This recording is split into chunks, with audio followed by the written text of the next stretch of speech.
నా గురించి 15 రోజులు తపస్సు చేశారు నన్ను చూడాలని. ఎందరో కుల మత వాళ్ళకి భగవంతుని చూసే అవకాశం లేదు గర్భగుడిలో. అందరికీ దయ కల్పించడానికి జగన్నాథ స్వామి బయటికి ప్రేమతో భక్తులు చూడాలి అని చెప్పి ఆయన రథం ఎక్కినప్పుడైతే ఒక ఎగురు గెంతులేసుకుంటూ ఎక్కుతారనమాట. రథం ఇలాగ తిరుగుతారనమాట. తర్వాత ఇప్పుడు ఆయన నేత్రాలు చూసి పెద్ద పెద్ద కళ్ళు చూసి జనమందరి చేతులెత్తి మణిమా మణిమా జగన్నాథ ప్రేమతో ఆర్తినాదాలతో.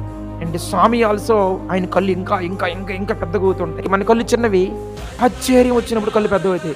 లక్షల మంది జనం ప్రేమ గొంతు నాదంతో పిలుస్తుంటే జగన్నాథ హృదయము తాతాలు ఆడిపోద్ది అనమాట.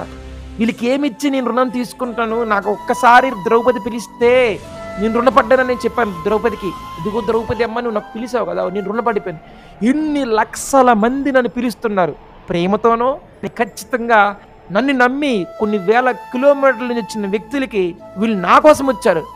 ఆర్తినాదంతో ఆర్తి అర్ధార్థో ఆర్తితో పిలుస్తున్నారు వీళ్ళందరూ. జగన్నాథ మొత్తం నువ్వే అన్ని, సర్వస్వం సర్వస్వం సర్వస్వం. జగన్నాథ్ చూసినాక వాళ్ళందరికీ వచ్చిన ప్రతి ఒక్కరికి కూడా భగవంతుడు ఖచ్చితంగా భక్తిని ఇస్తాడు. వాట్నా భక్తిలో తుచ్చమయలు ఉన్నా లేకపోతే టాప్ క్లాస్ పరమాంశలు అయినప్పటికీ అందరికీ భగవంతుడు దారి చూపిస్తాడు అనమాట. అది జగన్నాథ. మీరు అలాంటి జగన్నాథుని రథంపై దర్శిస్తే become very very powerful.